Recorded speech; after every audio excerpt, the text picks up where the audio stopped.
He can't dance with you, Serena, someone said. His wife is sitting right there. Serena Vale laughed softly beside the marble staircase, her fingers wrapped around my husband's arm. Sitting is all she does now. The ballroom went quiet for half a second, then the quiet changed not into outrage, not into defense, into that uncomfortable, hungry silence people make when they are embarrassed for you, but still curious enough to watch. My husband, Ethan Pierce, did not pull his arm away. He did not tell her to stop. He only looked down at me in my wheelchair, his face tight with the irritation he always wore when my body became inconvenient in public. Natalie, he said under his breath, don't make a scene. I looked at him, then at Serena. She was beautiful in a pale silver dress, the kind of dress that looked innocent until she moved under the lights. Her diamonds matched the bracelet Ethan had once promised to give me for our 3rd anniversary, then claimed the jeweler had lost the order. Now I knew where that order had gone. Serena lifted her champagne glass and smiled at me as if we were old friends sharing a private joke. Honestly, she said, a little louder this time, Ethan deserves one normal night. He has been trapped playing nurse for a year. Let him enjoy himself. A few people glanced at Ethan with sympathy. That was the part that finally made something inside me go cold. Not her insult, not the word crippled, which she had already used twice near the donor's table.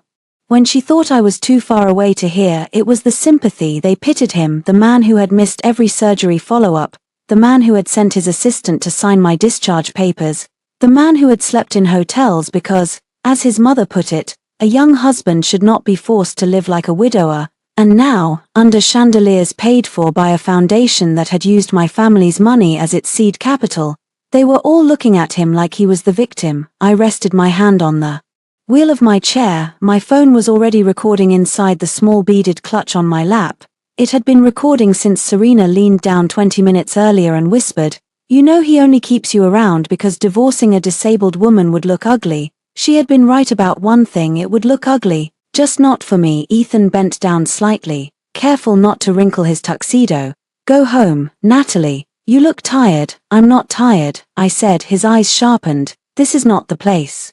For what? For your mood. My mood. That was what he called pain when he caused it. My mood, my sensitivity, my inability to move on, my jealousy, my bitterness. Serena sighed as if she were being generous by tolerating me. Natalie, please don't be dramatic. Everyone knows you've had a hard year. But punishing Ethan forever won't make you walk again. The words floated across the ballroom, clear, cruel, perfect. I looked past her and saw members of the Pierce Foundation board standing near the champagne tower. I saw Ethan's mother, Marjorie Pierce, stiff in emerald satin, watching with her lips pressed thin. I saw my physical therapist, Dr. Melanie Hart, near the side entrance, exactly where she had promised to be if I needed her, and I saw the big screen behind the podium, still glowing with the foundation's slogan, restoring dignity, restoring lives. I almost laughed. Instead, I unlocked the brake on my wheelchair. Ethan frowned. Natalie. I placed both hands on the armrests. His face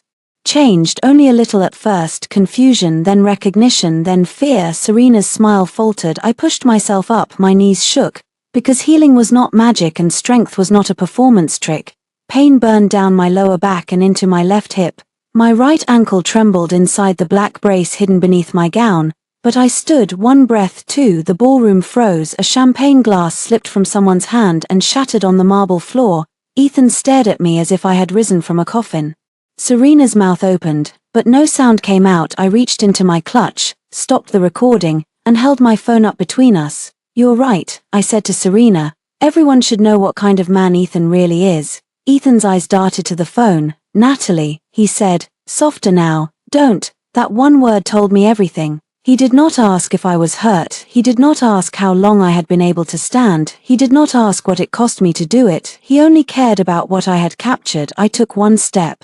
It was small, ugly, unsteady, but it was mine. The crowd moved back as if my body had become a loaded weapon. Serena whispered, "You lied." I turned to her. No, I recovered. Ethan reached for my arm. I stepped away before he touched me. That hurt worse than standing, not emotionally, physically. My muscles screamed, and a sharp bolt of pain cut through my spine. For one dangerous second, my balance dipped. Then Dr. Hart was there beside me, close but not holding me up. I had asked her not to catch me.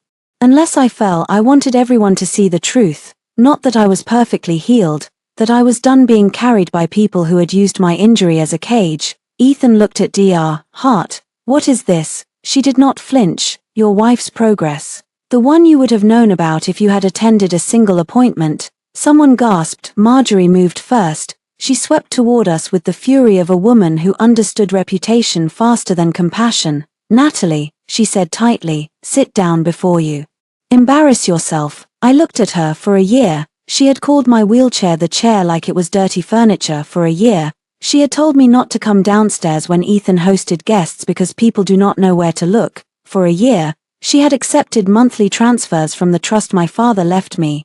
Then called me expensive. I smiled at her. No, the word was small. It landed hard. Ethan's voice dropped. You have no idea what you're doing. I know exactly what I'm doing. I reached down slowly and pulled the diamond ring from my finger. Ethan's grandmother's ring. The Pierce family ring.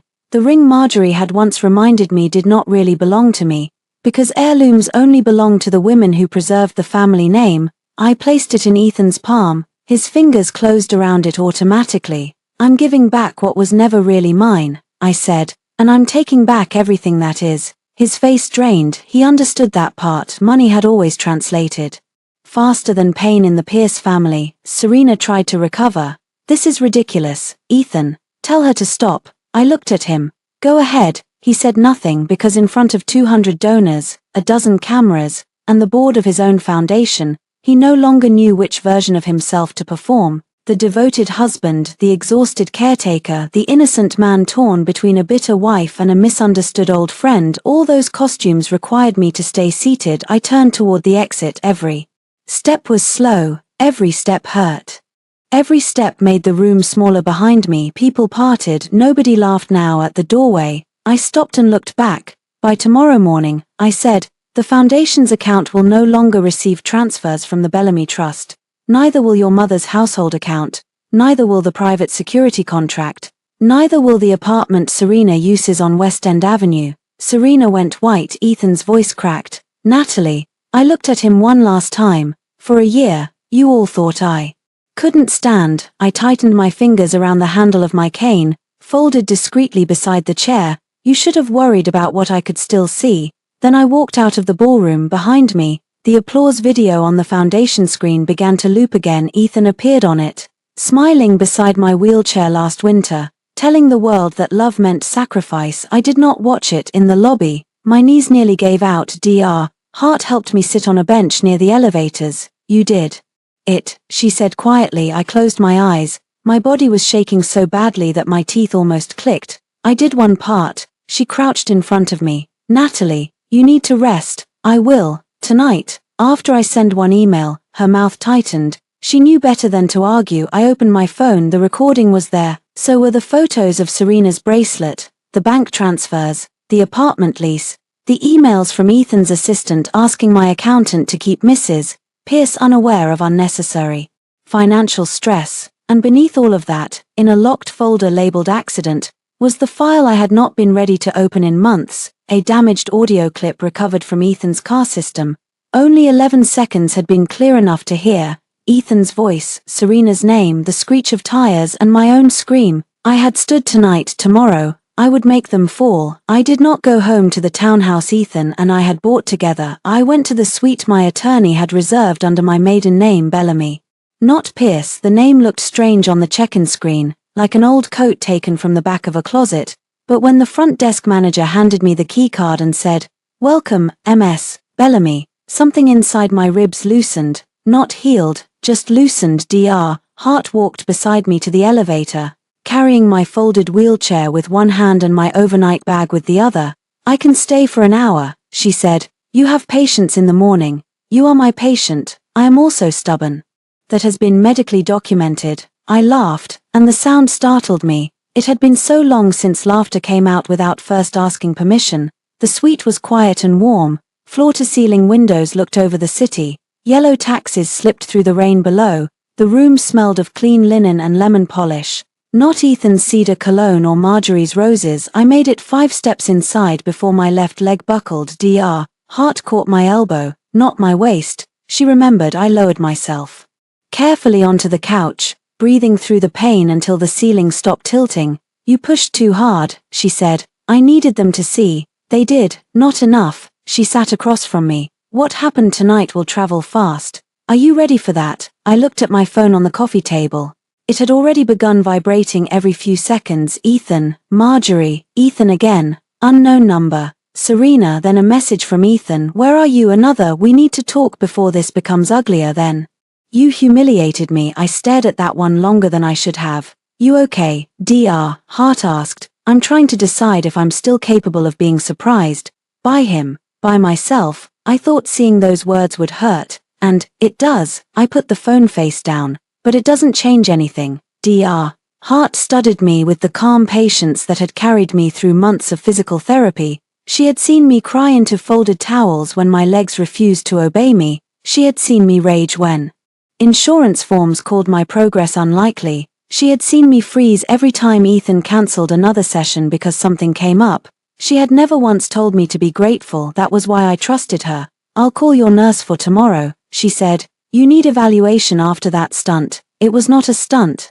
Her eyes softened. No, it was a statement. Your spine still does not care about symbolism. Fair, she stood. And Natalie, do not answer him tonight. I won't. I meant it when I said it. Then the phone rang again, and Ethan's name lit the screen like an old reflex. I let it ring. The room filled with the sound. Once, twice, 3 times. It stopped immediately. A voicemail appeared. I did not play it. Instead, I opened my email and sent the message I had drafted 2 days earlier to my accountant, my attorney, and the trustee managing the Bellamy Trust. Subject: immediate suspension of voluntary transfers, effective immediately. Suspend all discretionary transfers to Pierce Foundation auxiliary accounts, Pierce family household accounts, security retainers related to Ethan Pierce, and any recurring payments linked to the West End Avenue lease under SV or related entities. I read it twice, then I pressed send. No lightning struck, no one burst through the door.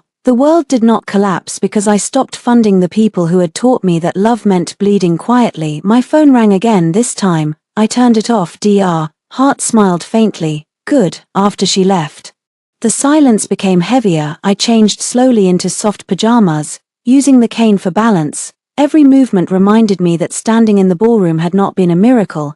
It had been months of sweat, pain, injections, nerve work, braces, and learning how to fall without breaking something else. The mirror across from the closet caught my reflection. For a second, I saw what they must have seen tonight: a thin woman with tired eyes, dark hair pinned too tightly, a black silk gown hanging off shoulders that had carried too much, a leg brace, a cane, no wedding ring, not whole, not broken either. I sat at the desk and finally opened the voicemail. Ethan's voice filled the room. Natalie, call me back. This is insane. Whatever you think you heard tonight. Serena was upset. She didn't mean it like that.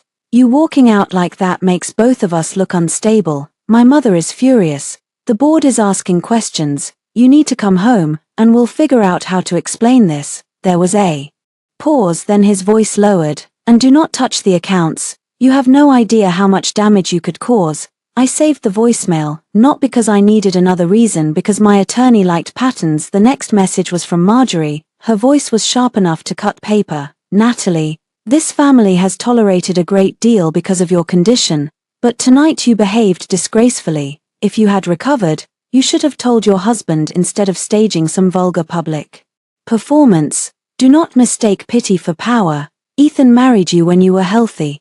He stayed when you became limited. Show some gratitude. I saved that too. Then I opened Serena's message. It was not voicemail. It was text. You think standing up changes what you are. He still comes to me when he wants to feel alive. For a long time, I looked at that sentence, then I took a screenshot. My hands were steady. That was new. At 2 in the morning, I woke from a dream of twisting metal. My body remembered before my mind did. Rain on glass, Ethan's hand on the wheel, his phone glowing in the cup holder, Serena's name on the screen, me telling him to slow down, his jaw clenched. She's spiraling again, he had said. If I don't go, she'll do something stupid. She is 32, Ethan, she needs me. So do I. He had not answered. The car had taken the curve too fast. The guardrail had appeared. Then sound became impact. For months after the accident, Ethan told everyone I had been anxious that night. He said I had grabbed his arm during an argument. He said the crash had been tragic, unavoidable, complicated. I had been too injured and medicated to fight him at first, then too ashamed, then too afraid of what the truth would cost. But the body remembers, even when the world teaches you to doubt yourself. The body remembers the hand that did not reach for you at 7 in the morning. My attorney, Rachel Kim, arrived with black coffee and a tablet. Rachel was 5 feet tall, always perfectly dressed, and had the terrifying stillness of a woman who charged by the hour and never wasted one. She looked at my cane leaning against the couch. So, she said, the gala was eventful. You saw the video, 3 versions, one from a donor, one from a caterer, one already on a gossip account with 200,000 views. I exhaled. That fast, public cruelty travels well. She sat across from me and opened her tablet. Before we do anything, I need to confirm. Are you ready to file? Yes. Legal separation first. Divorce petition after we secure financial documents. Injunction if Ethan tries to access your trust-related accounts. Defamation strategy ready if they claim you faked your disability. Medical records will support the truth. You were injured, treated, and recovering privately. I don't want it to look like I tricked anyone. Rachel looked at me over her glasses. You did not owe your abusers progress reports. The word abusers made my stomach tighten, not because it was wrong, because it fit too well. She slid the tablet toward me. Now. About the accident, I stared at the locked folder on the screen. Do we have enough? We have enough to start asking dangerous questions. The recovered audio is partial, but it contradicts Ethan's public version. The phone records show he received multiple calls from Serena before the crash.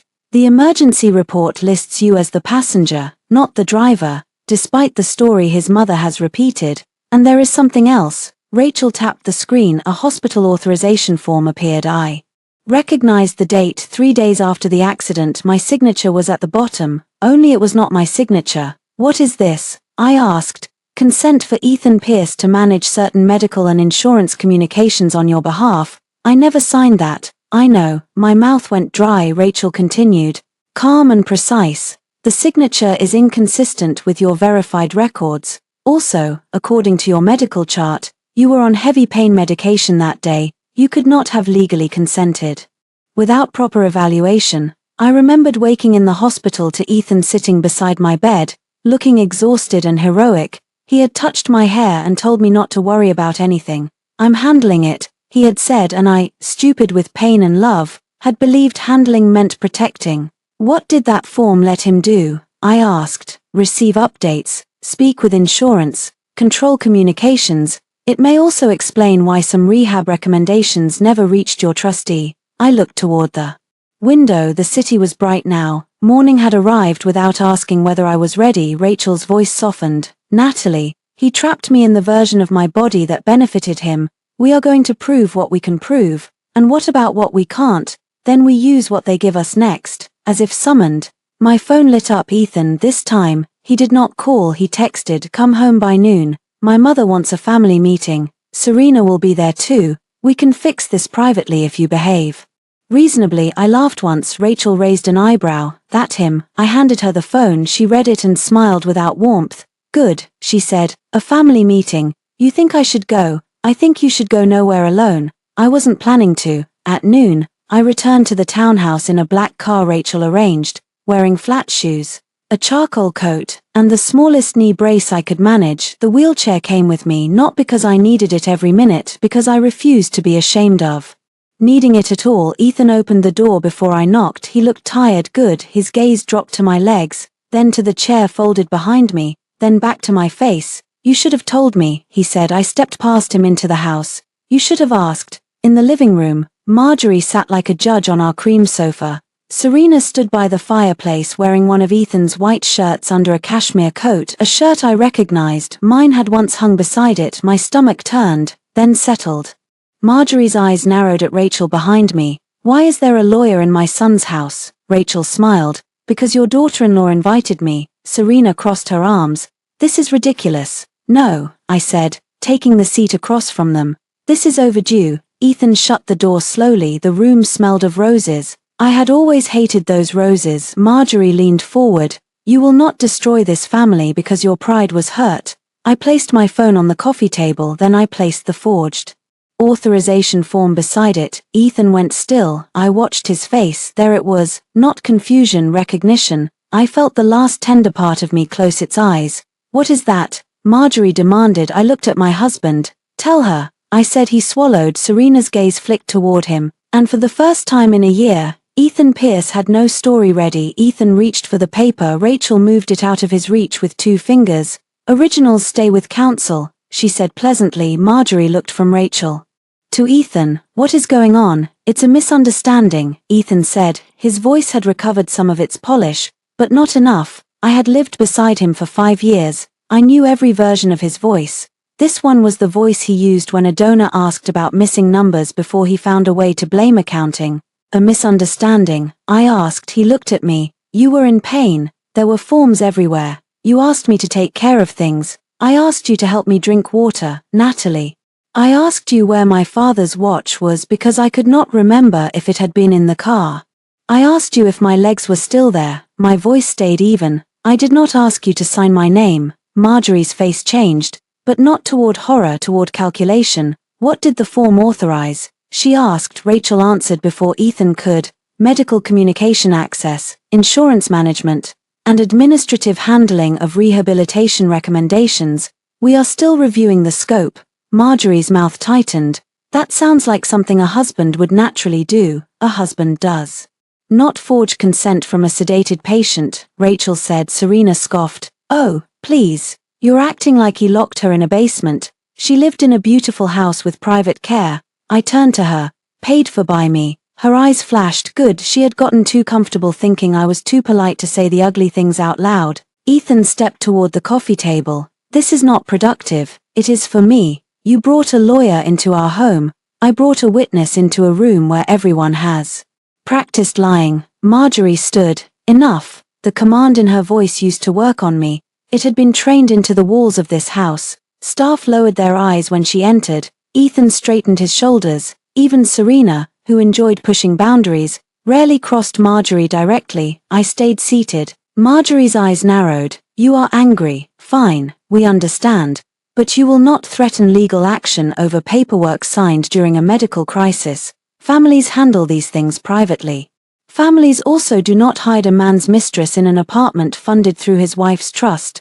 The room went silent. Serena's face paled, then flushed. Excuse me. I opened my bag and took out the lease summary Rachel had obtained. West End Avenue, Unit 19B. The payments routed through a consulting retainer attached to the Pierce Foundation's Accessibility Outreach account, a program that was supposed to fund home modifications for disabled patients. My hand did not shake when I placed the page beside the forged form. Do you prefer mistress or consultant? I asked. Serena's lips parted. Ethan said, that apartment is temporary. I looked at him. For what? Adultery with a view. His jaw tightened. Do not cheapen this. For 1 second, I almost lost my breath. Do not cheapen this. As if his betrayal were a sacred thing I had insulted by naming it. Serena lifted her chin. Ethan and I have history. You know that? Yes, I said. You were his college girlfriend. You left him for a venture capitalist. You came back when the venture capitalist's fund collapsed.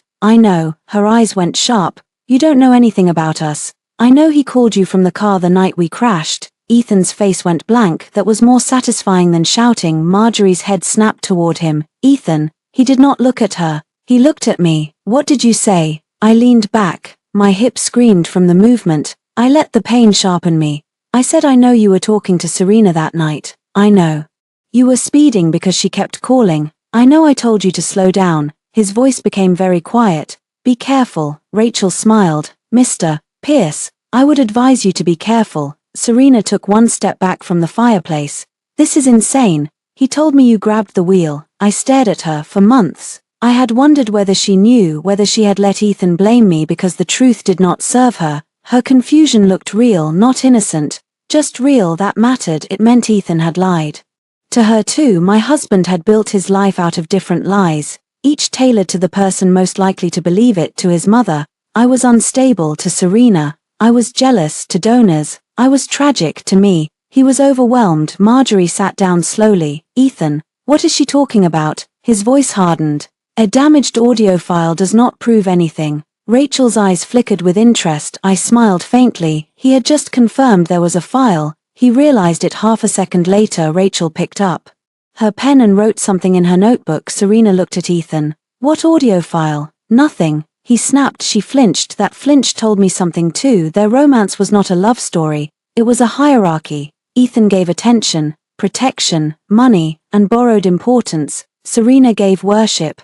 The moment she asked for truth, he turned on her. I stood carefully, not fully, not dramatically, just enough to make Ethan tense again. I came here for 3 things, I said, my passport, my father's watch, and the medical binder you told me was lost. Ethan's eyes shifted toward the hallway. There I had wondered where he kept it. Rachel noticed too. Marjorie recovered her voice. You are not taking documents from this house without review. It's my medical history. It involves my son. Then he should have behaved better inside it. I moved toward the stairs. Ethan blocked me, not violently, not enough for a dramatic scene, just with his body, tall and familiar and suddenly strange. You are not going upstairs, he said. I looked at him, and for one awful second I remembered loving that face. I remembered him on our wedding morning, nervous and laughing as he tried to fix his crooked tie. I remembered him holding my hand when my father died. I remembered the way he used to read in bed with one hand resting on my ankle,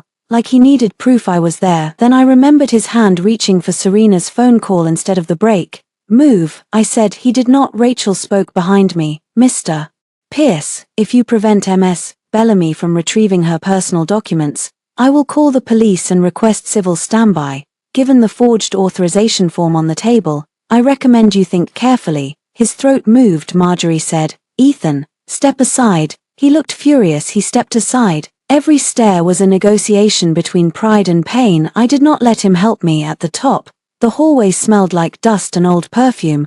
I had not climbed these stairs in 10 months. The elevator Ethan promised to install had never appeared, though the invoice had been paid from my trust. I added that to the list in my head. Our bedroom door was half open. Inside, the room looked untouched and violated at the same time. My books were still on the nightstand. My framed photo with my father still sat on the dresser, but Serena's hair tie lay near the lamp. Small things can be more obscene than naked bodies. I opened Ethan's closet first. The safe was behind his winter coats. My birthday was still the code. That hurt in a stupid way. Inside were my passport, my father's watch, and a blue medical binder with my name on the spine.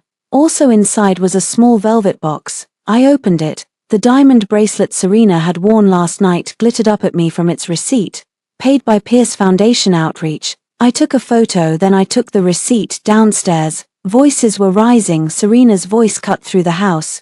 You told me she was never going to recover. I froze. Ethan said something too low to hear. Serena snapped. No. You said the doctors were being kind. You said she would always need you. I held the railing. There are moments when pain becomes so large it stops hurting and turns into space, empty, cold, endless. He had told her I would never recover, not because he believed it, because he wanted her to stay. I continued down. When I entered the living room, Ethan stopped talking. Serena looked at me with a face full of anger and something almost like fear. I placed the blue binder in my bag, then I held up the bracelet receipt. Marjorie closed her eyes. Ethan whispered, Natalie. I looked at all 3 of them. I'll see you in court. Serena laughed, brittle and panicked. Court? For what? A bracelet? No, I said, for the money, the fraud, the forged medical form, the apartment, the lies about the accident. I looked at Ethan. And if the rest of the audio can be recovered, maybe more. His face changed. There it was again. Fear, not regret. Not yet. Fear came first with men like Ethan because regret required seeing me as a person. I walked to the door this time. He did not stop me outside. Rachel helped me into the car. You got the binder? She asked. Yes. Anything else? I handed her the receipt. Her eyebrows rose. Well, she said, Serena has expensive taste. I leaned my head back against the seat. From the townhouse window, I saw Ethan watching me through the curtain. For a year, he had thought the chair made me small. He had forgotten something simple. A cage teaches you the shape of every lock. The medical binder was worse than I expected.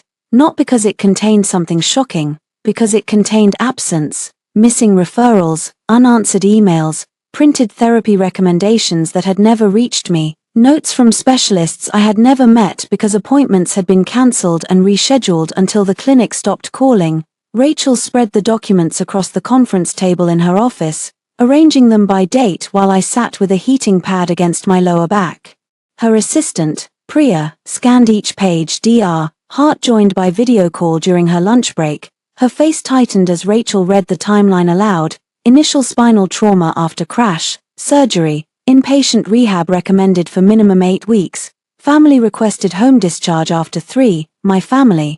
I asked. Rachel checked the note. Husband requested, mother-in-law present. I remembered Marjorie in the hospital room, her pearls glowing against a black coat. She would heal better in familiar surroundings, she had told the doctor. Hospitals depress her. At the time, I had thought she was advocating for me. I had been grateful. The memory made me nauseous. Rachel continued. Outpatient neurological rehab recommended. Appointment scheduled. Cancelled by spouse's office. Rescheduled.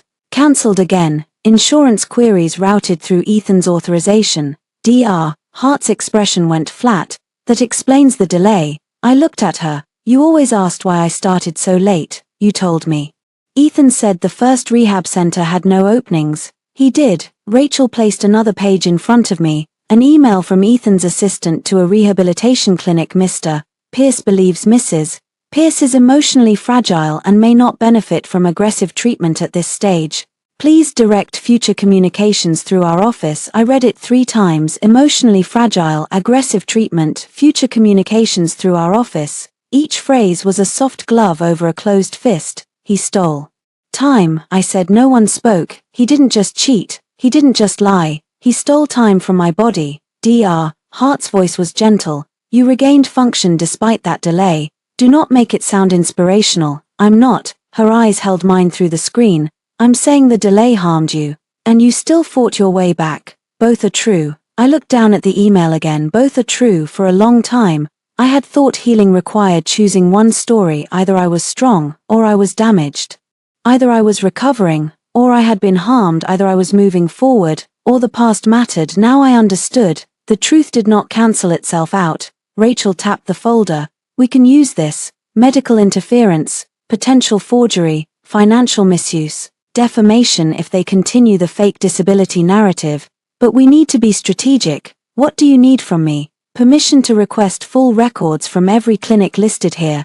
Permission to subpoena communication if they refuse. And we need your statement about the accident. My stomach tightened. The accident lived inside me like a dark room I never entered with the lights on. Rachel saw my face. Not today if you can't. Today, I said. So I told them not all of it. Not at first. I began with facts because facts had edges I could hold. Date, time, rain, restaurant, argument in the car. Serena had called 6 times during dinner. Ethan had silenced the phone the first 2 times, then checked it under the table. By dessert, he was angry with me for noticing. She's in crisis, he had said. She's always in crisis when you're with me. I said. He had accused me of being cruel in the car. The phone rang again. Serena's name lit the screen. He answered through the speakers. Her voice was slurred, crying, dramatic. She said she could not breathe. She said nobody loved her. She said if Ethan really cared, he would come. I told him to pull over if he needed to talk. He drove faster. I told him he was scaring me. He said, "Don't start." The road curved near the river. His eyes flicked to the phone screen when Serena sobbed his name. The car drifted. I shouted. He jerked the wheel. Impact. Then nothing clean enough to describe. By the time I finished, my hands had cramped around the paper cup of water Priya gave me. Rachel's voice was quiet. Did you touch the wheel? No. Did you distract him physically? No. Did you ask him to slow down? Yes. Did he ever admit that to anyone? I thought of Ethan in the hospital, whispering. We both said things. It was a bad night. Don't torture yourself trying to remember. I shook my head. No. Rachel wrote something down. Then we build around contradiction. Phone records, car data, audio recovery, emergency report, your medical timeline, his public statements, Serena's messages. At the mention of Serena, my phone buzzed. Unknown number. Then another message. A photo appeared. Serena and Ethan in a hotel lobby. Time-stamped 2 weeks after my accident. Ethan's arm around her shoulders. Her caption, he was never yours after the crash. Below it, keep digging. Natalie, you won't like what you find. Priya inhaled sharply when I showed Rachel. Rachel smiled. It was not a kind smile.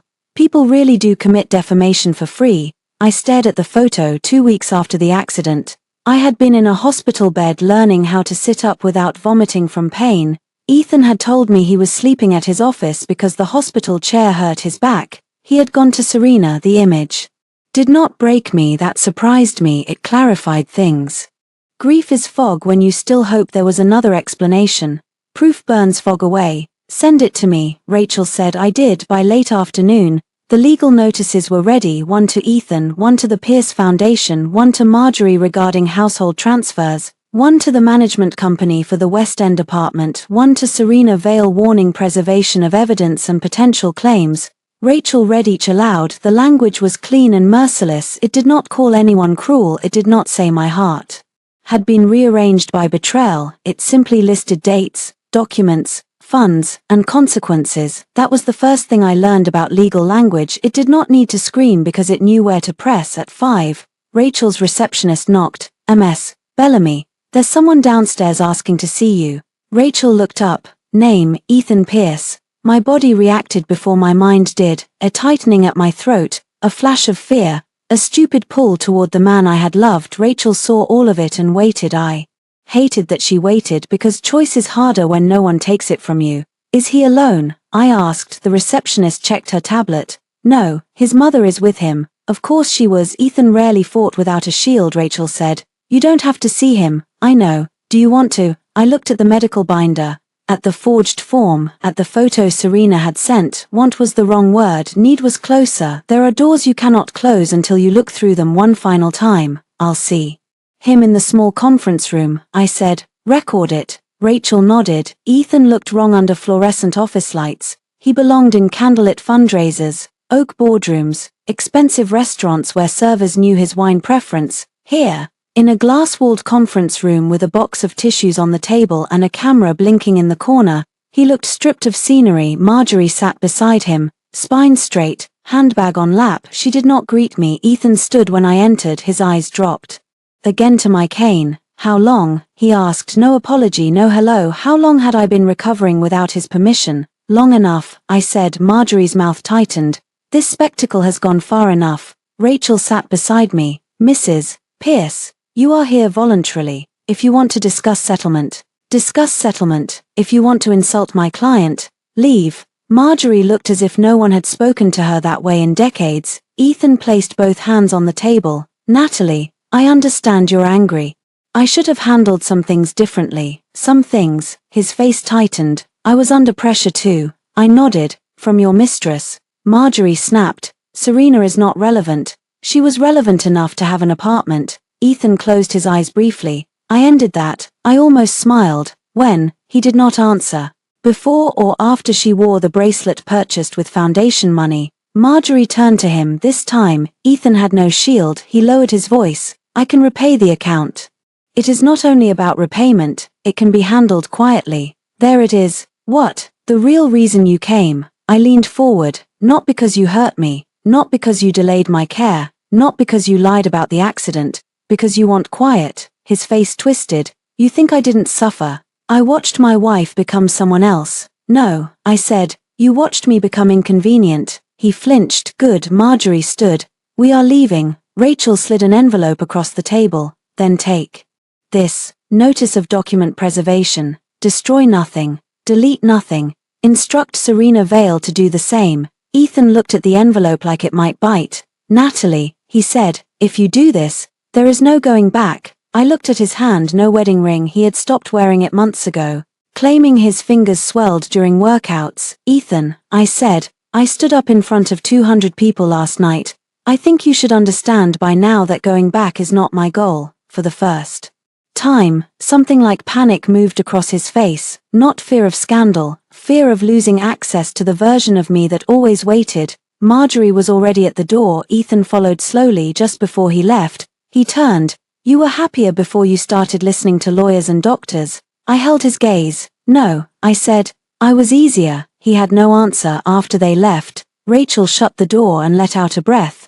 That, she said, was useful. I looked at the camera in the corner. Did we get it?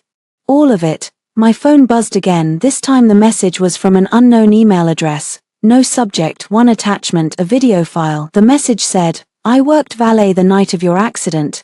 I kept this because his mother paid my manager to delete the security copy. My fingers went cold. Rachel moved beside me on the frozen thumbnail. Ethan's car sat outside the restaurant entrance. Rain blurred the lights. Ethan was behind the wheel. Serena's name glowed on the dashboard screen and my hand was nowhere near the steering wheel. I watched the valet video once, then I ran to the bathroom and threw up. Not because the footage showed the crash. It didn't. The restaurant camera only captured the car pulling away into the rain, Ethan's profile lit by the dashboard. My face turned toward him in distress, but the audio was clear enough, clearer than the damaged file recovered from the car. Serena's voice came through the speakers. Ethan, if you don't come now, don't bother coming to my funeral. My own voice followed, tight with fear. Pull over, Ethan. Pull over if you're going to talk to her. His answer was sharp. Stop making everything about you. Then the car moved out of frame. 10 seconds later, somewhere beyond the camera's reach, metal screamed. I stayed on the bathroom floor with my back against the wall, shaking so hard I could not stand. Rachel sat outside the door. She did not tell me to breathe. People always tell you to breathe when they do not know what else to offer. Rachel knew better. She slid a glass of water through the cracked door and waited. After a while, I said, I knew, I know, I remembered it. I told myself maybe memory changed it because pain does that, trauma does that. Everyone kept saying I was confused. Rachel's voice stayed steady. You were not confused. I pressed my palms to my eyes. Those 4 words did something no medical report had done. You were not confused. For a year, Ethan had lived in the space between my memory and everyone else's certainty. He had widened that space until I could barely trust my own mind. Now the space collapsed. I was standing in the wreckage of it when I came out. Rachel had already contacted the sender through secure email. His name was Luis Ortega. He had been working valet at the restaurant the night of the crash. He says the restaurant's manager received a call the next morning from Marjorie's assistant. Rachel said, they were told the Pierce family wanted privacy because you were unstable and the media might twist things. The manager deleted the saved clip from the main server. But Lewis had already exported a copy because he thought it might be needed for insurance. Why send it now? He saw the gala video. I closed my eyes. The public humiliation Serena intended as my final reduction had become a signal flare. People who had stayed silent were beginning to reconsider what silence protected. What can we do with it? I asked. Several things. First, preserve it properly. Second, use it in the divorce and civil claims. Third, depending on the full accident reconstruction, it may support negligence. The statute issues need review, but the concealment matters. Can we release it? Rachel looked at me carefully. We can, but not impulsively. I'm not impulsive. You stood up in a ballroom last night. I rehearsed that for 3 weeks. Fair point. She closed the laptop. Natalie, once that video is public, people will consume your worst night like entertainment. Some will support you, some will question you. Some will say you are weaponizing disability. Some will say you should have left quietly. You need to decide what outcome you want. I looked at the frozen image on the screen, Ethan driving, me afraid, Serena crying through the speakers like a siren pulling him toward destruction. I want the lie dead. I said, then we kill it carefully. By evening, the story had already started spinning without us. A gossip site posted a blurry clip of me standing at the gala. The headline read, Billionaire's disabled wife shocks donors. BY walking after public fight with husband's ex. Disabled wife public fight husband's ex. They made my life sound like a costume drama with better lighting. The comments were worse. Some called me brave, some called me manipulative, some said Ethan must have known. Because a husband would know. I stared at that one for a long time. A husband would know, yes, if he had been one at 8. Ethan sent another message. You need to make a statement before this gets out of control. Say you were emotional. Say Serena's comment was taken out of context. Say we are handling this as a family. I typed nothing. He sent another. My mother says if you force an investigation, she will release information about your mental state after the accident. Rachel read it and smiled like a blade. Excellent, she said. How is that excellent? She put the threat in writing through him. Also, your mental state after a traumatic spinal injury does not justify forgery or financial misuse. It makes them look worse. I leaned back. I used to be afraid of her. Are you still? I thought about it. Marjorie Pierce had ruled every room I entered for years. She never raised her voice when she could lower her expectations until you bent. She complimented like she was forgiving you. She weaponized manners so elegantly that fighting back made you look vulgar. Was I afraid? Maybe, but fear had changed shape before. It made me shrink now. It made me prepare. No, I said, I'm angry. Better. The next morning, Rachel and I met with a crisis communications consultant named Alan Reyes, whom she trusted because he believed silence was a tool, not a personality. He watched the gala video, Serena's text, Ethan's voicemail, and the valet footage without interrupting. Then he said, "We release one statement, short, human, no over-explaining. I don't want pity." I said, "Good.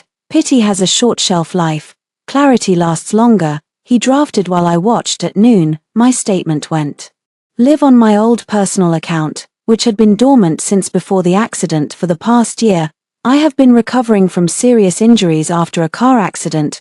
My recovery has been private, difficult, and medically supervised. Recent public comments about my disability and marriage were cruel and false. I will not discuss every detail online, but I will correct one lie. I did not cause the accident that injured me. Legal counsel is handling the rest. Thank you to everyone who respects the dignity of disabled and recovering people, whether they stand, sit, walk, use a chair, or need help on any given day. No mention of Ethan, no mention of Serena, no begging, no apology. Within an hour, Dr. Hart reposted it with one sentence: recovery is not deception. Mobility can change, respect should not. That line traveled faster than anything I wrote. By late afternoon, disability advocates were calling out the gala clip. Medical professionals were explaining dynamic disability, partial recovery, pain, braces, relapse. People began asking why Ethan's Foundation for Mobility Access allowed a donor's wife to be mocked in its own ballroom. Then someone found the foundation's tax filings. Then someone noticed the West End outreach program had no public projects listed. Then a journalist emailed Rachel. The lie was not dead yet, but it had started bleeding. Serena posted at 6. Her photos showed her crying in soft lighting, no makeup, wrapped in a beige blanket. I never meant to hurt anyone. People are twisting a private moment. Ethan has sacrificed so much, and I will not stay silent while a good man is destroyed by bitterness. She did not name me. She did not need to. The comments split immediately. Some believed her, some did not. One comment rose fast: if he sacrificed so much, why did his wife's trust pay for your apartment? Serena deleted the post 15 minutes later. Screenshots lived forever. At 9, Ethan called from a new number. I answered because Rachel was beside me, and the call recorder was on. What? I said for a moment. He said nothing. Then, quietly, you're enjoying this. I almost laughed. No, you want everyone to hate me. I want everyone to know what you did. That is not the same as truth. Then release yours. Silence. I heard him breathe. I loved you, he said. The words landed without weight, maybe because they were past tense, maybe because he used them like a receipt. No, I said, you loved being seen loving me. His breath hitched. I continued, you loved the wedding photo, the foundation speeches, the devoted husband image. You loved that I made you look decent, but when I needed decency in private, you outsourced it. That's not fair. Neither was forging my name. He went silent again when he spoke. His voice had changed. You do not know what it was like after the accident. The doctors were vague. You were in pain all the time. My mother was saying the foundation could collapse if donors thought I was distracted. Serena needed help too. I was drowning, and your solution was to hold my head under. That is not what happened. Then explain the rehab cancellations. I thought you needed rest. The email said aggressive treatment would not benefit me. I was trying to protect you. You were protecting your schedule. His voice hardened. You have become cruel. That one almost worked. Not because it was true, because women like me are trained to fear that word more than we fear being harmed. Cruel, difficult, ungrateful, bitter, hard, the language used to push us back into soft cages. I looked at Rachel. She gave me nothing. No nod, no signal. My choice. I have become accurate, I said. Ethan exhaled sharply. My mother wants to meet tomorrow. No lawyers. No, then I'll come to you. If you do, security will remove you. You would do that to your husband. No, I said. I would do that to a man refusing to respect a boundary. He hung up. My hand shook after the call ended. Rachel pretended not to notice until I put the phone down. Then she said, that was good. It didn't feel good. Boundaries rarely do at first. I slept badly that night. At 3 in the morning, I woke to another message, this time from Luis Ortega, the valet MS, Bellamy. There is more. I did not want to send it before because I was scared. Mrs. Pierce's assistant came to the restaurant after the crash. She was not alone. Serena Vale was with her. Attached was a photo, blurry, rain-streaked, taken from across the street, Marjorie's black town car outside the restaurant the morning after the accident. Her assistant at the door and Serena, hood up, face half hidden, walking beside him. I sat in bed, staring. Serena had not just called Ethan that night. She had helped clean up the morning after. The next day, Serena came to my hotel, not Ethan, not Marjorie, Serena. She arrived at 10 in the morning wearing oversized sunglasses and a camel coat, carrying a designer bag large enough to hold either a laptop or several bad decisions. Hotel security called before sending her up. I almost said no. Then Rachel, who had stayed over after the late evidence drop, looked at me and said, "Let her talk." So I did, but not alone. The suite door opened to Serena's reflection first, sharp and pale in the hallway mirror. She removed her sunglasses when she saw Rachel sitting at the dining table with a recorder beside her coffee. Serena stopped. Seriously, Rachel smiled. "Good morning." Serena looked at me. "Can we speak privately?" "No." Her jaw tightened. "You used to be nicer. I used to be lied to." She walked in anyway, because women like Serena treated rooms as stages and assumed the lighting would favor them. Her eyes moved over my clothes, my cane, the documents stacked on the table. "You look better," she said, disappointed. "I didn't come here to fight." "No, you came here because Louis sent another photo."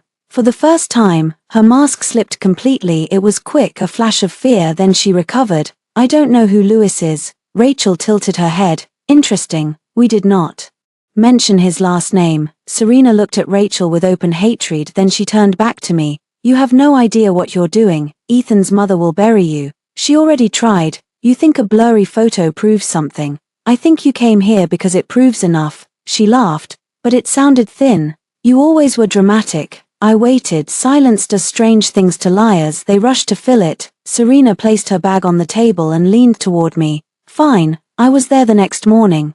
Marjorie called me. She said Ethan was falling apart, and she needed to know what I had said on the phone. That's all. You helped delete restaurant footage." "No." Rachel's pen moved. Serena noticed and snapped. "I said no. You also let Ethan tell everyone I grabbed the wheel." I said, "I didn't know what happened."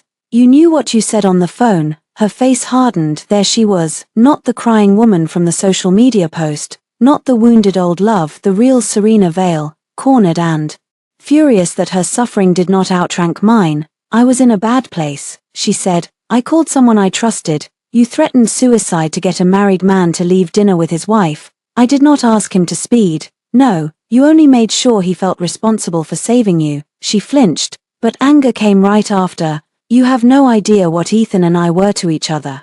"I know enough. You got the marriage, the house, the name. His family chose you. Everyone chose you." I almost laughed. "The sound would have been ugly, Serena. I was in a wheelchair in a back room while you wore jewelry bought with disability charity funds. Do not stand in front of me and talk about what I got." Her mouth twisted. "He stayed with you out of guilt." There it was, the sentence she had probably rehearsed. The one meant to stab deep. It did not anymore. "No," I said. "He stayed because leaving me would damage his image. He went to you because you made him feel heroic without requiring him to be honorable. That is not love. That is a transaction." Her eyes shone with tears this time. I believed them. People can be cruel and still be in pain. The pain does not purify the cruelty. Serena looked away first. Marjorie handled the footage. She said quietly. Rachel stopped writing. My pulse slowed. "Say that again," Rachel said. Serena glared at her. "I'm not giving you a statement. You already are," Rachel replied. Serena looked at me. "You want truth? Fine." Marjorie called me the next morning. She said Ethan told her you two had argued in the car. She said if the press thought he was distracted by another woman, the foundation would be ruined. She asked what I said on the call. I told her I was upset. She told me to forget the call happened. And the restaurant, she said there was footage from the entrance. She sent her assistant. I went because, Serena swallowed, because Ethan asked me to. My hands went cold. Ethan knew. She looked at me with something almost like pity. Of course he knew. The room went very still for months. A small part of me had imagined Ethan as weak rather than malicious, cowardly, not calculating, a man who let his mother steer the cover-up because he could not face the truth. But Serena had just taken that from him. Good, let every excuse die. Rachel's voice was calm. Did Ethan ask you directly to go with Marjorie's assistant? Serena pressed her lips together then nodded once. Words, Rachel said. Yes, I stood not because the moment required drama because sitting still had become impossible. Pain rose immediately, but I held the cane and stayed upright. Serena watched me this time. There was no mockery in her face, only wariness. You knew, I said. I knew he was scared. You knew he was lying. I knew he was trying not to lose everything. He had already lost me. She looked away. No, she said. You were still there. That was the ugliest truth in the room. I had still been there, in the hospital bed, in the wheelchair, in the townhouse, at family dinners, at foundation events, in every photo where Ethan's hand rested on my shoulder like proof of virtue. My presence had protected him, my silence had fed them all. I sat down again before my knees gave out. Serena picked up her bag. Don't drag me into this, she said. I looked at her. You dragged yourself in the morning, you helped bury evidence. Her face hardened. If you release my name, I'll tell people you knew about us and stayed for money. Rachel laughed softly. Serena's eyes snapped to her. Rachel said.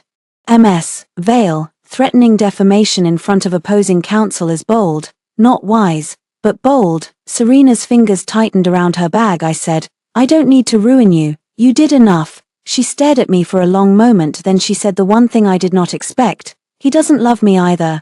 The words fell between us, no performance, no poison, just fact. I did not comfort her. That was another old habit I let die. No, I said, he doesn't. She left without another word when the door closed. Rachel stopped the recorder. That was extremely useful. I looked at the place Serena had been standing. Did she mean to help us? No, but fear makes people generous. My phone rang. Ethan, Rachel and I looked at each other. I answered. His voice was low and furious. What did you say to Serena? She came to me. Do not play games. Interesting. She said the same thing about your mother. Silence. Then, you recorded her. Of course. You had no right. That sentence is starting to mean nothing from you. He breathed hard through the phone. She is fragile, he said. I closed my eyes. The old script. Serena was fragile, Marjorie was proud, Ethan was overwhelmed, and I was supposed to be strong enough to absorb all of them quietly. No, I said, she is accountable. You're turning into someone I don't recognize. Then allow me to introduce myself. I hung up. By afternoon, Rachel had prepared a revised legal strategy. The photo of Serena with Marjorie's assistant, combined with Serena's recorded admission, would support a claim of intentional concealment of evidence. The forged medical authorization would support challenges to decisions made during my recovery. The financial records were expanding into something uglier than marital betrayal. The Pierce Foundation had billed accessibility outreach expenses that were not accessible and did not reach anyone in need. My trust had funded the image of charity while Serena lived above the Hudson at 4. Alan called. The journalist is ready, he said. She has tax filings, the deleted Serena post, and confirmation that the foundation cancelled 3 grant programs while paying West End rent. She wants comment. Rachel looked at me. My choice again. I thought about the slogan glowing behind me at the gala, restoring dignity, restoring lives. I thought about Serena's voice saying sitting is all she does now. I thought about every patient who had applied for ramp funding or mobility equipment and received a polite rejection because the outreach account had been drained into lies. Give her a statement, I said. Alan's voice sharpened. From you? Yes. What do you want it to say? I looked at the medical binder, then at my cane. Say the foundation raised money in the name of people like me while teaching me to be ashamed of needing help. Say I am cooperating with all lawful reviews. Say disability is not a prop, marriage is not immunity, and pity is not accountability. There was a pause. Alan said, that will land. It should. That evening, the article went live this time. The headline did not make me small. Pierce Foundation faces questions over funds after founder's wife alleges medical and financial misconduct. Ethan's picture appeared beside mine in his. He was smiling at a podium in mine. I was standing at the gala, one hand gripping my cane, Serena pale behind me. The caption read, Natalie Bellamy Pierce stood after a public insult about her disability. Now her legal team is asking what else was hidden. By midnight, 3 board members resigned. By morning, the Attorney General's Charity Bureau requested documents at breakfast. Rachel handed me coffee and said, "They are going to panic." My phone lit up. "Marjorie Pierce, not a call, a message. Come to the house tonight, alone, or I will release every private medical detail I have." I showed Rachel. She smiled. She still thinks shame works. I looked at the message once. It had tonight. It would not. Marjorie called it dinner. It was not dinner. It was a tribunal with linen napkins. I arrived at the Pierce mansion at 7 with Rachel beside me and a private security guard waiting outside.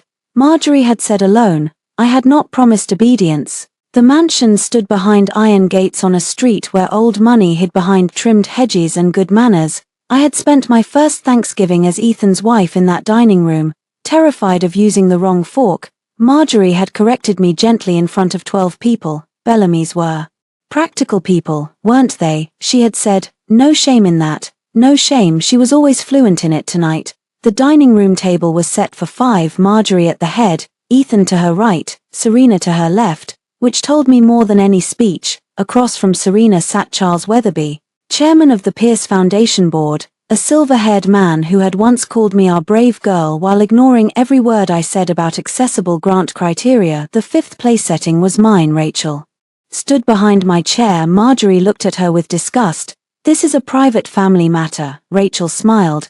"Then you should not have invited the board chairman." Charles cleared his throat. Ethan looked exhausted. He had not shaved. His tie was crooked. A petty, wounded part of me noticed and remembered fixing it with my own hands for years. Serena looked furious and frightened. She avoided my eyes. Marjorie gestured to my chair. "Sit." I remained standing with my cane. "No." Her nostrils flared. Ethan said quietly, "Natalie, please, we can still keep some dignity." I looked around the room. The crystal, the silver, the portraits of Pierce men who had built fortunes and Pierce women who had preserved reputations. "This room has never been about dignity," I said. "It has been about appearance." Charles shifted uncomfortably. "Perhaps we should begin with practical matters." "Excellent," Rachel said. "Practical matters are my favorite." Marjorie ignored her and looked at me. "You have created a public crisis based on grief, jealousy, and incomplete information." I laughed once. She hated that. "You may find this amusing," she continued, "but the foundation supports real people." "Does it?" Charles winced. Marjorie's gaze sharpened. "Careful." I opened my bag and took out a folder. "Let's be careful together." I placed the first document on the table. 3 cancelled mobility grants from last spring, all approved, then frozen, total amount almost identical to 6 months of Serena's West End rent. Serena's face burned. "That is not my fault," she said. "No, your fault was living there." Ethan snapped. "Enough." I looked at him. "You defended her faster than you ever defended me." The sentence landed hard. He looked away. Marjorie leaned forward. "Those grant delays had administrative causes." Rachel placed another document beside mine. Internal email from Foundation Finance stating outreach funds were being redirected at Mr. Pierce's request to a consulting housing expense. Charles turned slowly toward Ethan. Ethan's voice was low. "It was temporary cash flow management." Rachel's eyebrows rose. "For a mistress's apartment." Serena stood. "Stop calling me that." I looked at her. "What would you prefer?" She opened her mouth, but nothing came out. Charles removed his glasses and rubbed his eyes. Marjorie still had not lost control. I could see her adjusting. Searching for the next pressure point, she found it. "Natalie," she said softly, "do you want every journalist in this city reading about your episodes after the accident? The crying, the confusion, the medication, the time you screamed at a nurse because you thought Ethan had abandoned you." The room went silent. There it was, the medical shame she had promised a year ago. It would have destroyed me. I would have apologized for needing pain medication, for being afraid, for crying when I woke up alone, for asking the nurse where my husband was and panicking when she said he had left.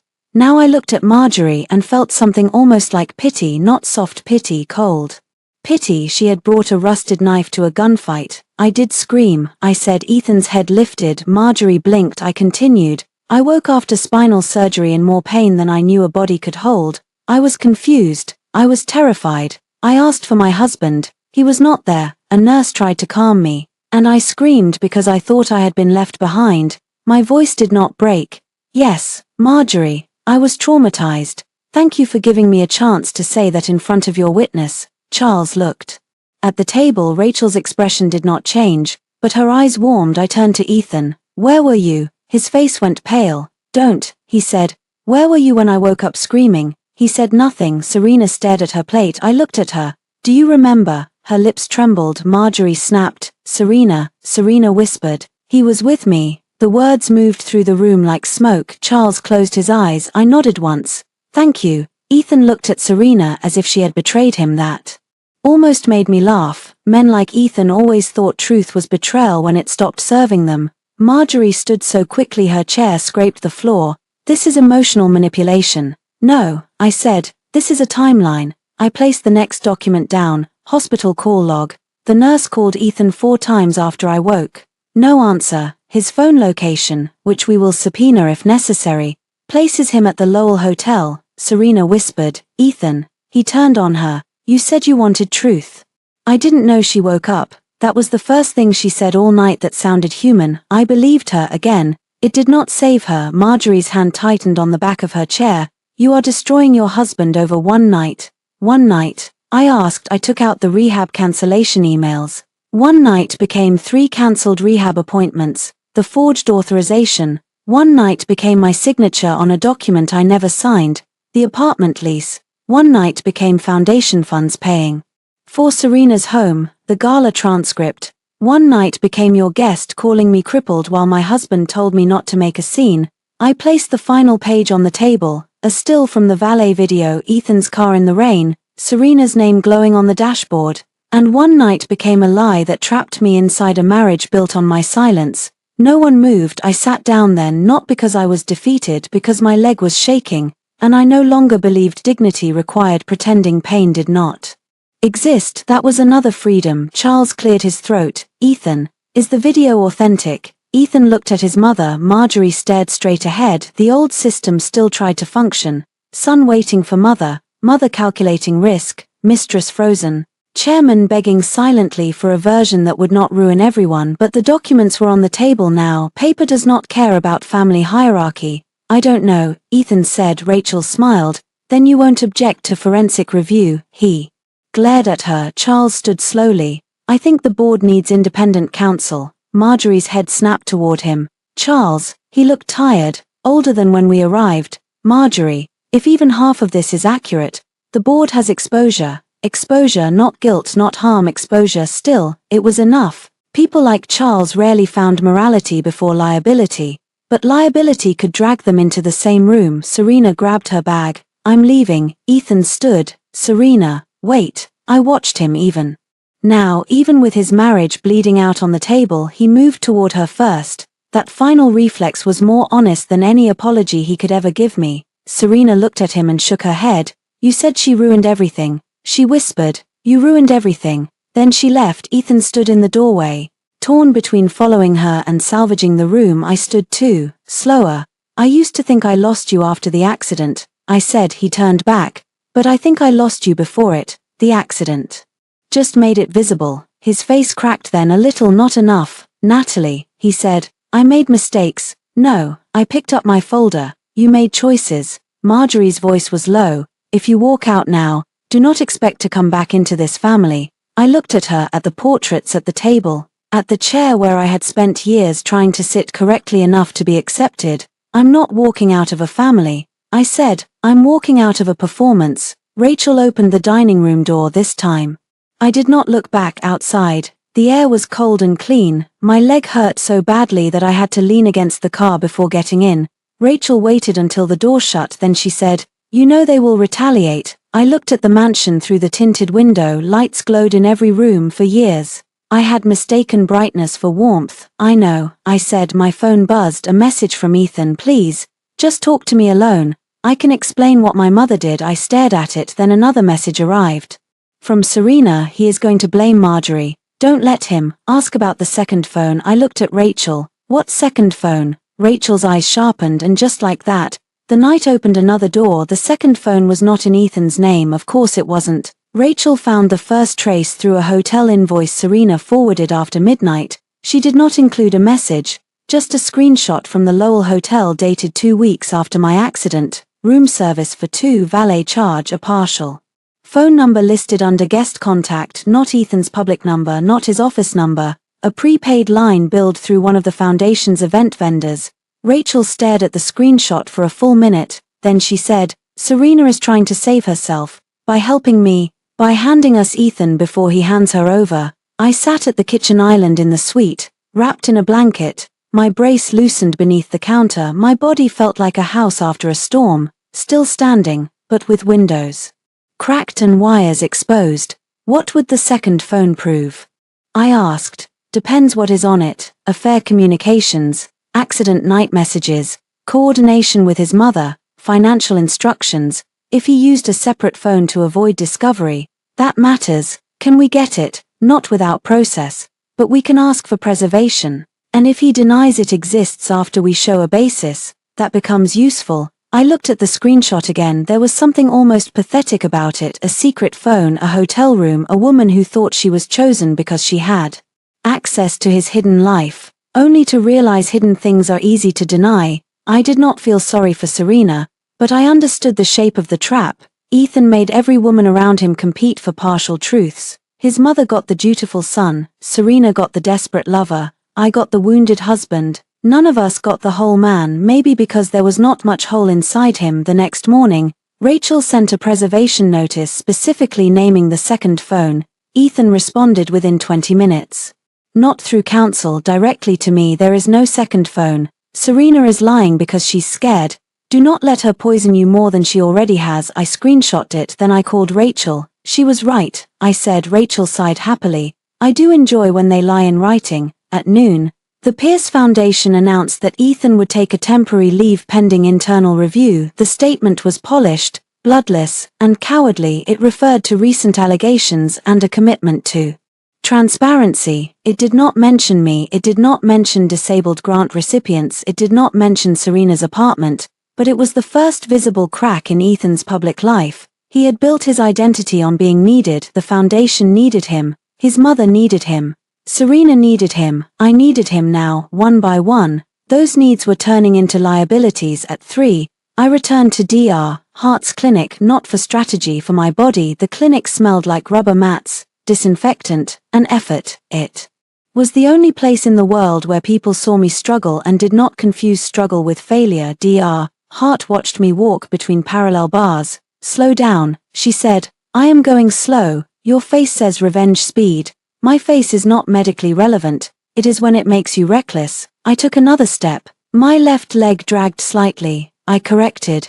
Pain sparked. I kept going. At the end of the bars, I turned. A woman on the next mat, maybe 25, watched me with wide eyes. She wore a knee immobilizer and had tear tracks on her cheeks. Were you the woman from the video? She asked. Dr. Hart gave me a quick look, asking without words if I wanted privacy. I leaned against the bar. Yes, the young woman swallowed. My boyfriend sent it to me. He said, see, if she can stand.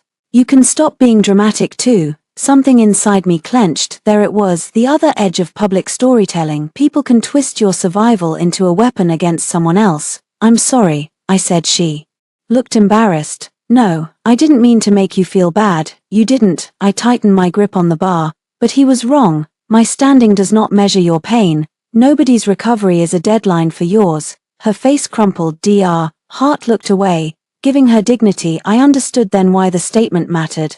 Why language mattered.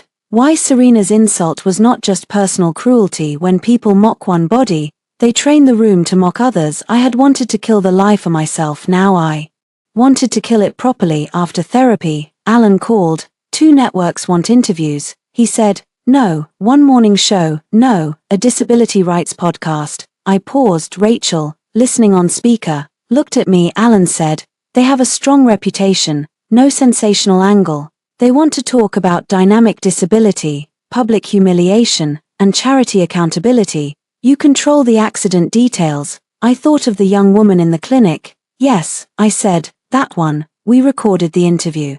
2 days later, in a small studio with soft grey walls, the host, Maya Brooks, used a wheelchair and had the calm directness of someone who had heard every bad excuse twice. She did not ask if I forgave Ethan. She did not ask if I still loved him. She asked, what did it feel like to stand up in a room that had already decided what your body meant? I sat with that, then answered honestly. Painful, I said, not empowering at first. Painful. I think people want the moment where someone stands to mean they are healed, free, triumphant, but I stood because I was angry, and I sat down afterward because I needed to. Both mattered. Maya nodded, and the insult, it was meant to reduce me to a chair, but the truth is, I used a wheelchair, I still use it, I use a cane, I use braces, some days I walk better than others. None of that made me less of a wife, less of a woman, or less worthy of respect. The producer behind the glass lifted his head. Maya asked, "What would you say to people who accuse you of hiding your recovery?" I looked into the microphone. I would ask why they believe a woman owes constant proof of suffering to deserve kindness. After the interview aired, the conversation shifted. Not everywhere. The internet is never one room but enough. The foundation's donors began asking whether their names had been used to decorate neglect. Grant applicants came forward saying they had been ignored after being promised support. A former staffer anonymously confirmed that outreach funds were redirected for executive discretion. Ethan's leave became indefinite. Marjorie stopped texting me. That worried Rachel more than the threats. Quiet means strategy, she said. Strategy arrived through court filings. Ethan filed a response to my separation petition claiming I had intentionally concealed physical recovery in order to manipulate public sympathy and damage his reputation.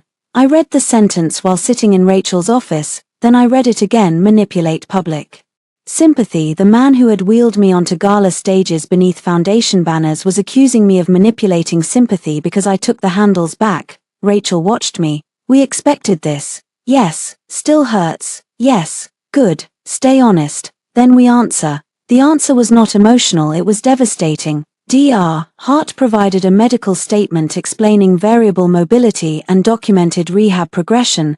Clinic records showed my appointments began only after I personally contacted them, months after Ethan cancelled earlier referrals. Insurance logs showed communication routed through Ethan's forged authorization. Photos showed my wheelchair use on days both before and after the gala. No lie, no miracle, just a body recovering in uneven, inconvenient truth. The filing also included Ethan's voicemail telling me not to touch the accounts, Serena's insult recording, and his text denying the second phone after evidence suggested otherwise. 2 days after our response, Rachel received notice that Ethan had retained criminal defense counsel.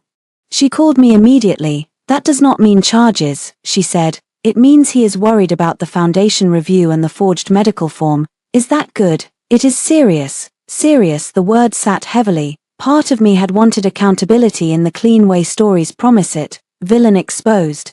Crowd gasps. Woman walks away. Real accountability was slower and uglier. Forms, filings, interviews, pain flares, nights when I missed the person Ethan had pretended to be and hated myself for.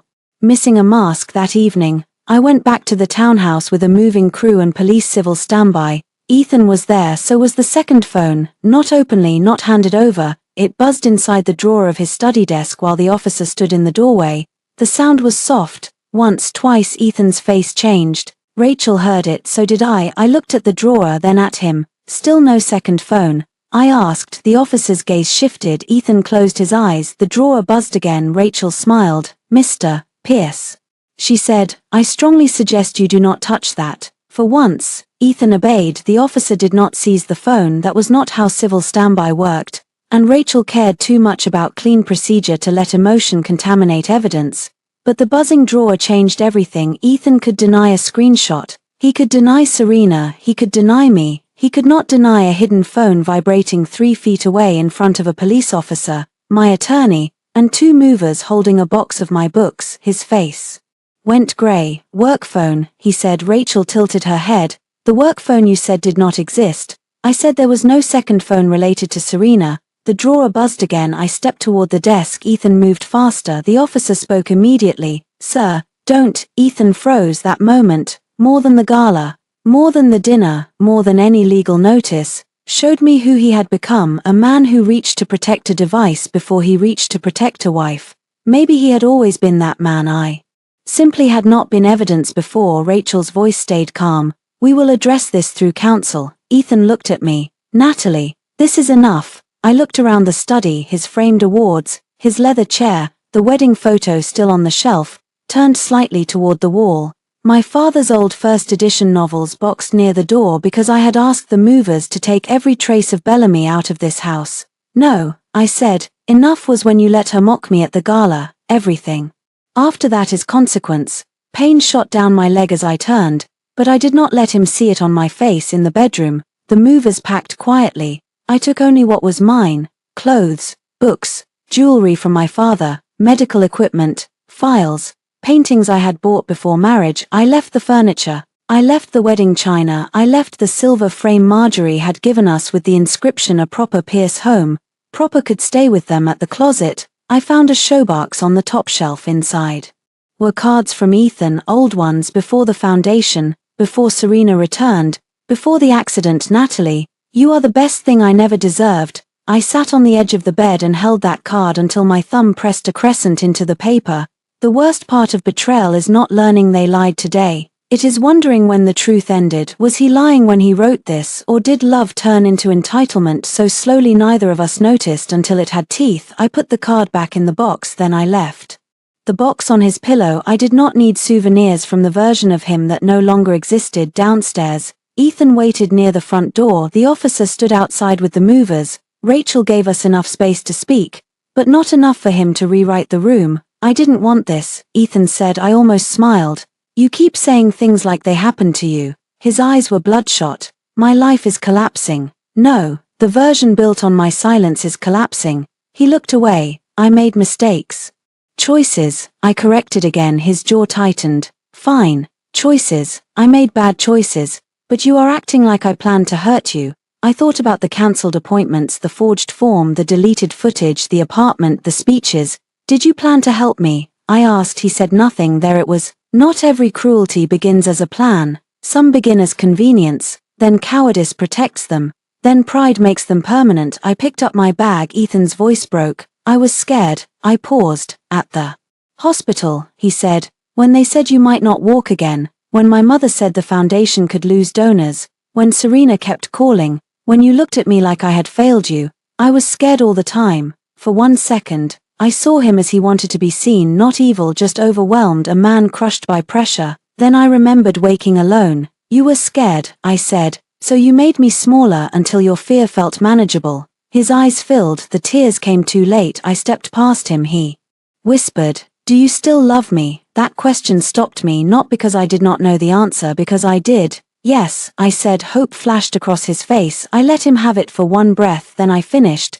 but not enough to disappear for you. I walked out. The movers loaded my boxes into the truck.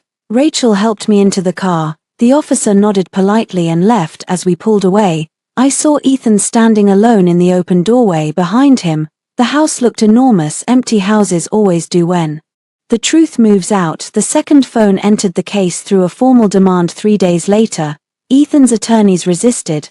Then Serena's attorney, newly hired and clearly eager to separate her from Ethan's sinking ship, produced copies of messages. Not all enough. Texts from the second phone showed Ethan asking Serena to accompany Marjorie's assistant to the restaurant. Need to make sure no footage makes this worse. Mom will handle manager. Just be calm. Another from 2 weeks after the crash. Natalie is still confused. If she remembers the call, deny details. She grabbed my arm. That is the story. Another from the month I was supposed to start intensive rehab.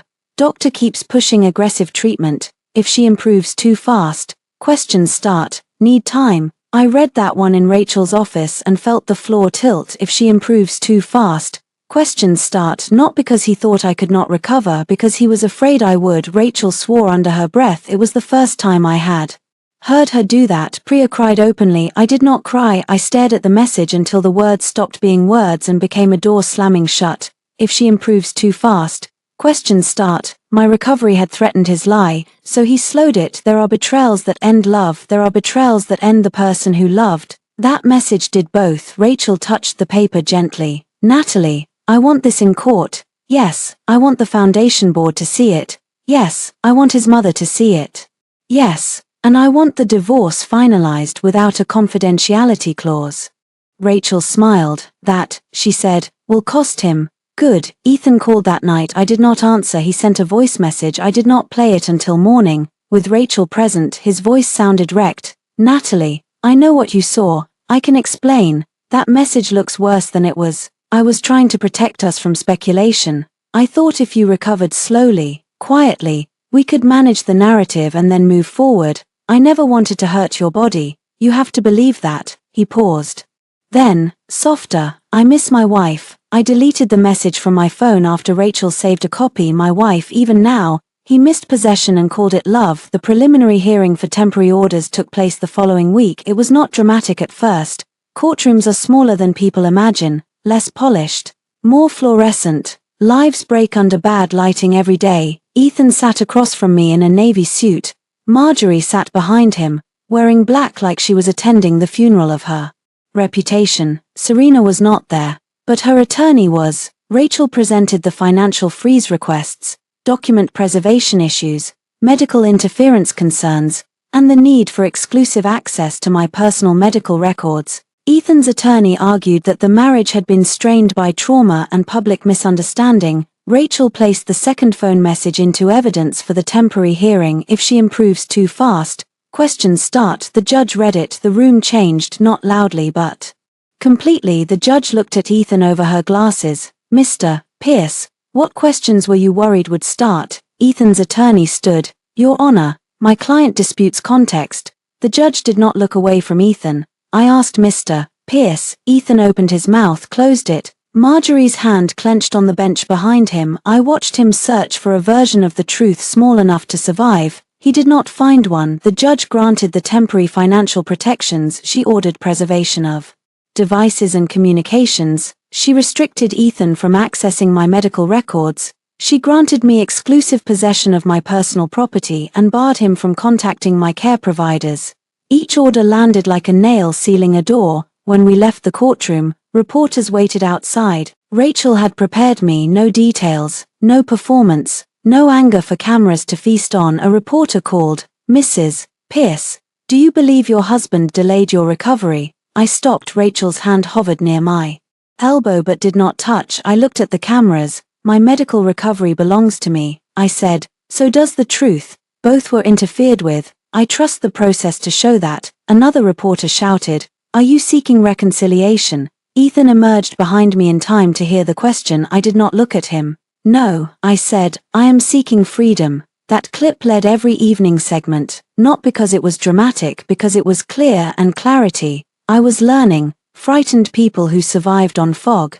The Charity Bureau hearing was not a criminal trial, but it felt like a public autopsy. The Pierce Foundation board sat at one table with independent counsel. Ethan sat at another with his attorneys. Marjorie sat behind him, no longer queen of the room but still dressed like she expected the room to remember. Serena appeared under subpoena, pale and furious, with her own lawyer whispering constantly in her ear. I sat beside Rachel, not in the wheelchair at first, in a regular chair, cane folded against my knee. When my back began to spasm after the first hour, I switched to the wheelchair without apology. A camera from the bureau recorded everything, not for gossip, for record that mattered. A woman named Denise Alvarez led the questioning. She was deputy director of oversight, with silver hair pulled into a low bun and the patient expression of someone who had watched rich people mistake confusion for defense. She began with the foundation's mission: mobility access, rehabilitation support, emergency grants,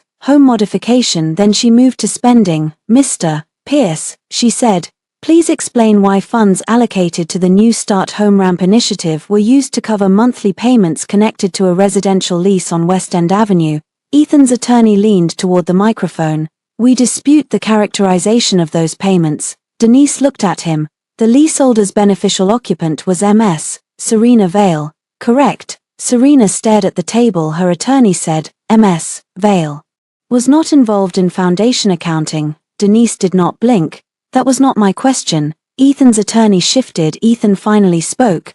The apartment was used during a period of personal crisis. Denise waited. Ethan added, there were security concerns. Rachel's pen stopped. Security concerns. I looked at Serena. Even she looked startled. Denise checked a document. Security concerns for whom? Ethan hesitated. For Ms. Vale. Why would a mobility access charity pay housing costs for your Former romantic partner due to personal security concerns. Silence. Marjorie's face tightened behind him. Ethan's attorney said, "We may need to confer." Denise marked something on her folder. "You will have an opportunity."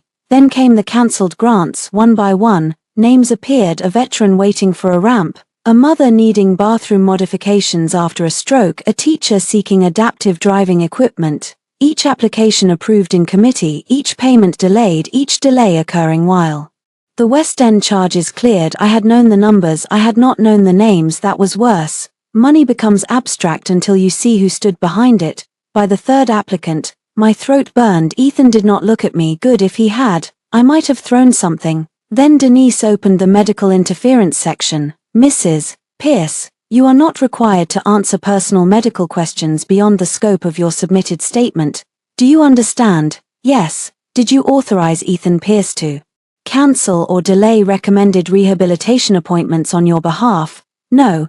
"Did you sign the medical authorization form dated 3 days after your accident?" "No." "Were you aware that communications from multiple rehabilitation providers were routed through your husband's office?" "No." "Did that delay affect your recovery?" Rachel could have answered with records, Dr. Hart could have answered as a clinician, but Denise asked me. I took a breath. "Yes," I said. "It delayed treatment. It also made me believe there were fewer options than there were. I thought my body had failed. Later, I learned information had been kept from me." Denise's voice softened slightly. "Thank you." Ethan shifted. I did not look at him. Then Serena testified. She tried to minimize at first. She said she had been emotionally vulnerable. She said Ethan had offered support. She said she did not understand the source of the apartment payments. Denise let her speak, then played the gala recording. Serena's voice filled the room. "Sitting is all she does now." The words sounded uglier without champagne and music around them. Serena closed her eyes. Denise paused the recording. "Miss Vale, at the time you made that comment, were you aware the foundation hosting the event served people with mobility-related disabilities?" Serena's lips trembled. "Yes." "Were you aware Mrs. Pierce was recovering from injuries sustained in a car accident?" "Yes." "Were you aware your housing costs were connected to foundation accounts intended for accessibility outreach?" Serena's attorney objected to form. Denise rephrased. Serena looked at Ethan. He did not look back. That was when she broke. Not fully, not nobly, not because she suddenly found a conscience shining under the wreckage, because Ethan abandoned her in public the way he had abandoned me in private. "I asked him where the money came from," she said. Ethan's head snapped up. His attorney whispered urgently. Serena continued, voice shaking. "He told me not to worry. He said Natalie's trust owed him because he had been stuck taking care of her. He said the foundation account was temporary." Denise asked, "Did he use those words, stuck taking care of her?" Serena swallowed. "Yes." The room blurred for a second. Rachel's hand touched the edge of the table near mine. "Not me, just near enough." Ethan stood. "That is not fair." Denise looked at him. "Sit down, Mr. Pierce." He sat. Serena wiped her cheeks angrily. "He told me Natalie would never know. He told me she was too dependent to leave. He told me if she ever remembered the accident clearly, his mother would handle it." Marjorie spoke for the first time. "You ungrateful little liar." Denise turned. "Mrs. Pierce, you are not testifying at this moment." Marjorie's face flushed dark red. Serena laughed once, broken and bitter. "That's what you called me when I asked if Natalie could die." The room went silent. Every sound disappeared except the hum of the recording equipment. I felt the words before I understood them. Rachel leaned forward. Denise's expression changed. "Explain that." Serena looked at me for the first time. There was no triumph in her face now, only wreckage. "After the accident," she said, "Ethan was panicking. Marjorie came to the hotel. She said if Natalie died, everything would become simpler legally because the trust had certain spousal provisions. I asked if she was saying Natalie might die. She told me not to be sentimental." My hands went numb. Ethan turned on his mother. "What the hell, Mom?" Marjorie's lips parted. "That is a grotesque distortion," Rachel wrote quickly, face stone cold. Denise paused the hearing for 10 minutes. I did not move. Rachel bent close. "Natalie, look at me." I did. "We do not know full context yet." I laughed softly. It scared me. "Context? I know. Do you?" Her eyes softened. "Yes. But I need you anchored." Anchored. I looked down at my hands. No ring, no tremor, just numbness. When the hearing resumed, Marjorie was questioned. She denied everything politely, elegantly, completely. She denied directing deletion of footage. She denied influencing medical decisions. She denied knowledge of the apartment funding. She denied making comments about my death. She denied until denial itself became a portrait. Then Denise played the recording from the dinner at the mansion. Marjorie's voice filled the hearing room. You do not want every journalist in this city reading about your episodes after the accident. Then my voice. Yes, Marjorie, I was traumatized. Thank you for giving me a chance to say that in front of your witness. Then Serena's whisper, he was with me. The room listened. Marjorie stared straight ahead. Denise stopped the audio. Mrs. Pierce, did you threaten to release private medical information to pressure Mrs. Natalie Bellamy Pierce? Marjorie said. I was trying to protect my family. Denise nodded once. It was the kind of nod that meant she had what she needed. By the end of the day, the foundation's accounts were frozen pending further review. Ethan was removed from operational control. The Bureau referred certain issues for further investigation. The board issued an emergency statement apologizing to grant applicants and committing to restitution from non-restricted reserves and clawbacks. None of that healed my spine. None of that erased the year. But public record had done what family rooms never would. It named harm outside the building. Ethan waited near the steps. Rachel stiffened. It's okay, I said. She stayed close. Ethan looked ruined for once. I did not feel responsible for repairing the sight of him. Natalie, he said. No, I didn't know she said that, about my death. His face crumpled. I swear, maybe you didn't. He looked up, desperate.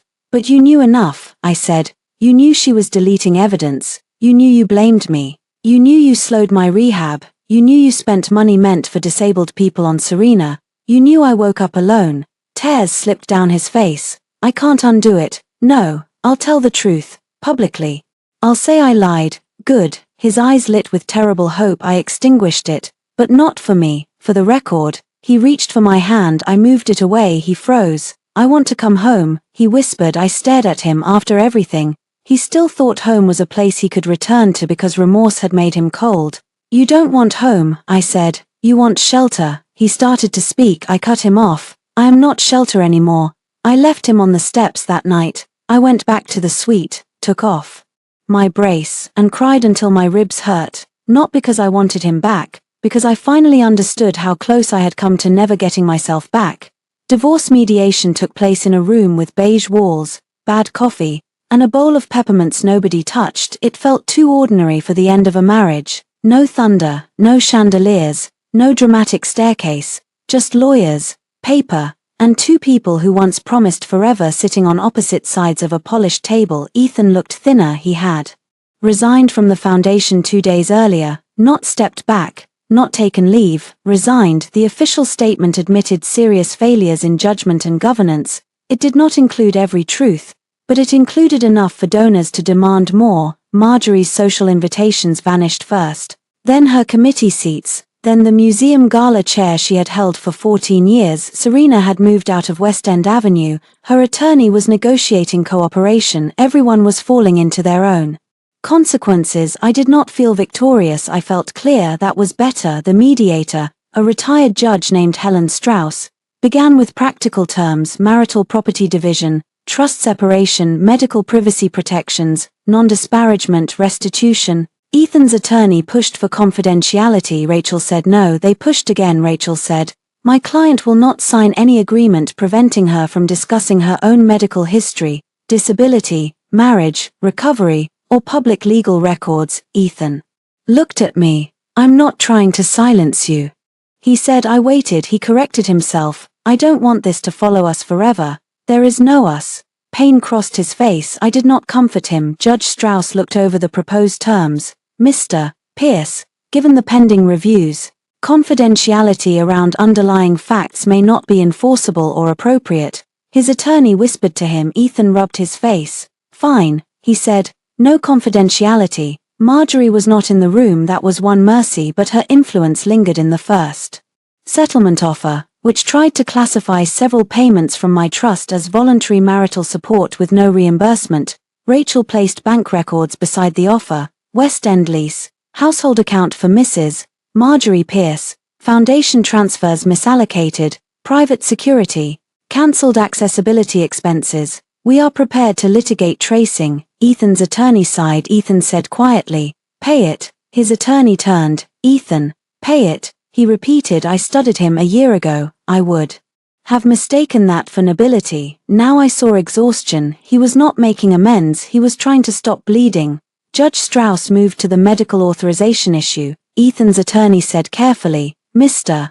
Pierce does not admit intentional forgery but acknowledges serious irregularities in the execution and use of the document." Rachel smiled. "That language is adorable." Judge Strauss coughed into her hand. I almost laughed. Ethan looked at me for a moment. The room shifted. I saw the man from our honeymoon, sunburned and laughing because he had dropped his sunglasses into the ocean.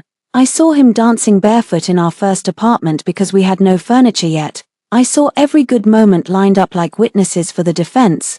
Then I saw the message: if she improves too fast, questions start. The witnesses sat down. The mediator called a break. I went to the hallway vending machine, more for movement than hunger. My hip was stiff from sitting too long. Ethan followed. Rachel saw and started to rise. I shook my head once. She stayed where she was, watching through the glass. Ethan stopped several feet away. At least he had learned distance. "I found the cards," he said. "I knew which ones. I left them for you." "Why?" "Because they belonged to whoever you were when you wrote them." He flinched. "I meant them. Maybe I did love you."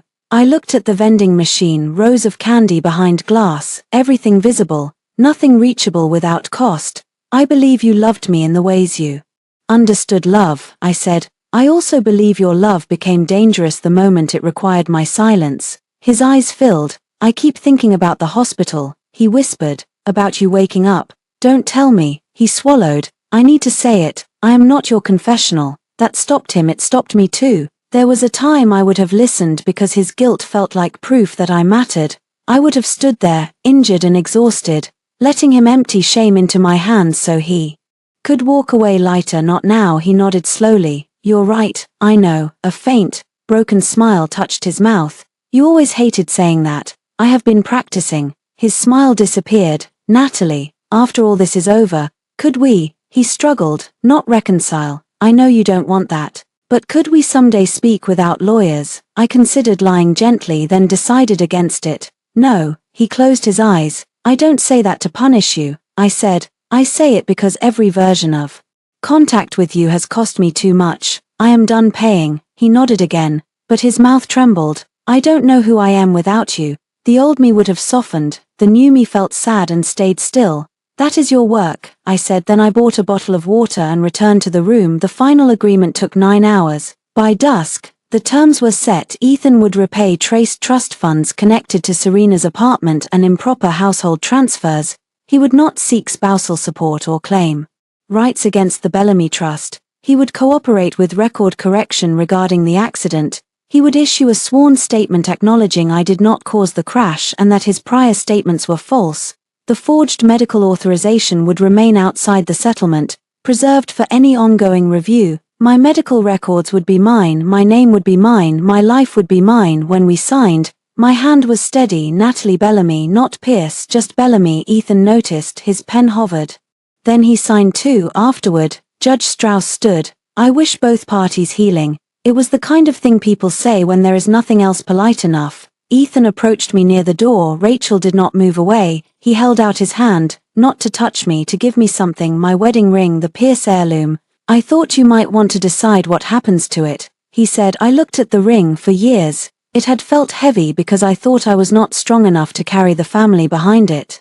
Now it looked small. "No," I said, "that belongs to your family. Let it remind them." His fingers closed around it. I walked out of the mediation room with Rachel at my side. In the elevator, she handed me a peppermint from the bowl. "You stole that?" I asked. "Liberated." I laughed. The sound came easier now outside. Rain fell lightly. For a second, I stood under the awning and listened to tires on wet pavement. Rain would always sound like that night, maybe forever, but I was not in the car anymore.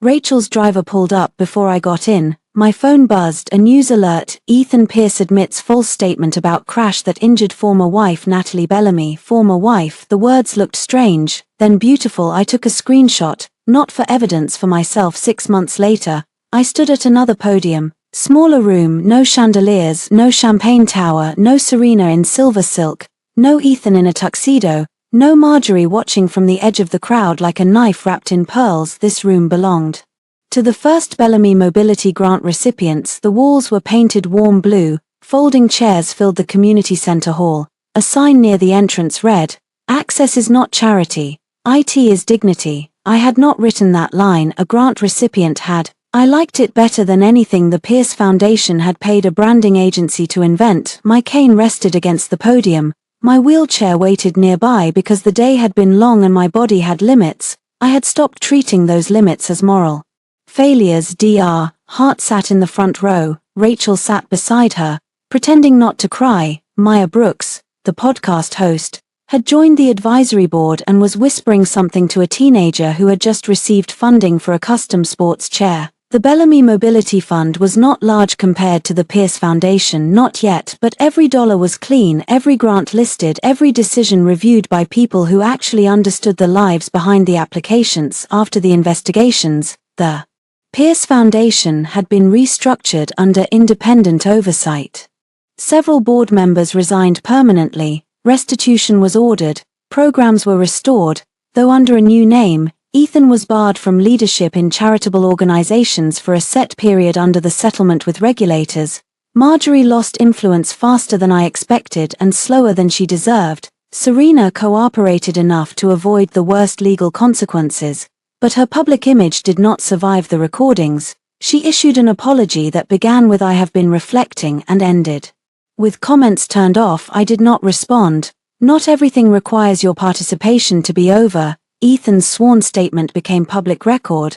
I did not cause the accident. He had been distracted by a phone call. He had allowed false impressions to continue. He had interfered with communication related to my recovery. The words were formal, not enough, still necessary. He also wrote me a letter. Rachel received it first. She says she will burn it ceremonially if you prefer, Priya told me over the phone.